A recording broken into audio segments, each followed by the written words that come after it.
Welcome to our channel real estate king one. ఇప్పుడు మనం చూస్తున్న ఈ ఇండిపెండెంట్ హౌస్ వచ్చి సిఆర్డి అప్రూవ్డ్ ప్లాన్తో కొట్టిన G+1 ఇండిపెండెంట్ హౌస్ అండి. ఇది టోటల్గా 140 స్క్వేర్ యార్డ్స్ అయితే వస్తుంది అనమాట. అదే మనకి స్పేషియస్గా కార్ పార్కింగ్ అయితే వచ్చిందనమాట. న్యూ ఇండిపెండెంట్ హౌస్ అండి, కొత్తగా ఇప్పుడే రెడీ అయితే అవుతుంది. టోటల్గా 140 స్క్వేర్ యార్డ్స్ అయితే ఇండిపెండెంట్ హౌస్ అయితే ఉందన్నమాట. మెయిన్ డోర్ వచ్చి టేక్ డోర్ అయితే ఇచ్చారు. వెస్ట్ ఫేసింగ్లో ఉన్న ఇండిపెండెంట్ హౌస్ అనమాట. ఇది వచ్చి హాల్ వ్యూ అండి. మనకి వుడ్ వర్క్ కూడా చేయించేస్తున్నారు అనమాట. కింద ఫ్లోరింగ్ మొత్తం వచ్చి మార్బుల్ ఫ్లోరింగ్ అయితే చేయించారు. ఇప్పుడు మనం బెడ్రూమ్స్ కూడా ఒకసారి చూద్దాం పదండి. ఇది వచ్చి మాస్టర్ బెడ్రూమ్ అనమాట. దీంట్లో మనకి అటాచ్డ్ బాత్రూమ్ అయితే ఉంది.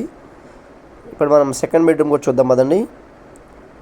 ఇది వచ్చి అటాచ్డ్ బాత్రూమ్, ఇది వచ్చి సెకండ్ బెడ్రూమ్ అండి. దీంట్లో కూడా అటాచ్డ్ బాత్రూమ్ అయితే ఉంది.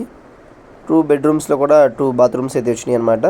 ఏరియా వచ్చి తాడిగేట్ డొంక రోడ్ అండి. బందర్ రోడ్ నుంచి 1 km అయితే ఉంది ఇండిపెండెంట్ హౌస్కి. 1,25 lakhs అయితే కాస్ట్ చెప్తున్నారు. రేట్ అనేది నెక్స్ట్లో ఉంది. ఇప్పుడు మనం డైనింగ్ కిచెన్లోకి అయితే వచ్చాం అనమాట. ఒకసారి వ్యూ చూడండి. ఎదర వాష్ ఏరియా, తూర్పు ఉత్తరం సందులు అయితే ఉన్నాయి. పూర్తి వివరాల కోసం మా నెంబర్ కాంటాక్ట్ చేయండి. మా ఛానల్ సబ్స్క్రైబ్ చేసుకోండి.